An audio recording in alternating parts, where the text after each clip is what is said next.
ক্রীড়াক্ষেত্রে সবচেয়ে জনপ্রিয় আসর অলিম্পিক। অনেকেই ফিফা বিশ্বকাপ ফুটবলের চেয়েও এগিয়ে রাখেন অলিম্পিককে। তাই বিভিন্ন দেশের অ্যাথলেটদের কাছে অলিম্পিক এক স্বপ্নের নাম। প্রতিষ্ঠাকাল থেকেই অলিম্পিক এক গৌরবময় ইতিহাস নিয়ে ক্রমশ এগিয়ে চলছে। অলিম্পিকের শুরুটা হয়েছিল 776 খ্রিস্টপূর্বে। প্রাচীন গ্রিসের নগর রাষ্ট্রের মধ্যে মর্যাদার লড়াই হিসেবে বিভিন্ন খেলা অনুষ্ঠিত হতো, যা তাদের দেবতা জিউসের সম্মানে প্রদর্শন করা হতো। এভাবে একসময় খেলাগুলো ধীরে ধীরে জনপ্রিয় হতে শুরু করে। এরই ধারাবাহিকতায় 1892 খ্রিস্টাব্দে আন্তর্জাতিক অলিম্পিক কমিটি গঠিত হয়। এই কমিটির হাতে সৃষ্টি হয় অলিম্পিকের নানা নিয়মকানুন। অলিম্পিক কমিটি প্রতিষ্ঠার মাত্র 4 বছর পর 1896 সালে এথেন্সে আয়োজিত হয় প্রথম আধুনিক অলিম্পিক।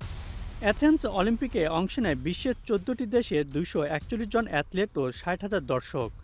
ওই আসরে সাইকেলিং, ওয়েটলিফটিং, রেসলিং, টেনিস, সুইমিং সহ বেশ কয়েকটি জনপ্রিয় খেলা অনুষ্ঠিত হয়। এরপর থেকে প্রতি 4 বছর পর পর অনুষ্ঠিত হয় ক্রীড়াক্ষেত্রের সবচেয়ে এই জনপ্রিয় আসর। 1896 সালে আধুনিক অলিম্পিকের জনক পিয়ের ডি কুবার্টিন অলিম্পিকের জন্য 3 শব্দের মূল মন্ত্র তৈরি করেন: সিটিয়াস, অল্টিয়াস, ফর্টিয়াস। এই 3 ল্যাটিন শব্দের ইংরেজি হলো ফাস্টার, হায়ার, স্ট্রঙ্গার।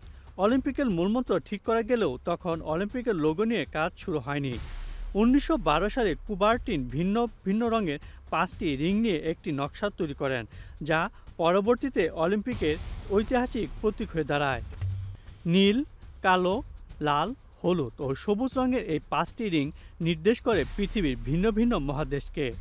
কুবার্টিন এর ব্যাখ্যায় বলেছিলেন, গোটা পৃথিবীতে এমন কোনো দেশ খুঁজে পাওয়া যাবে না যাদের জাতীয় পতাকায় এই 5টি রঙের অন্তত কোনো একটি রং নেই।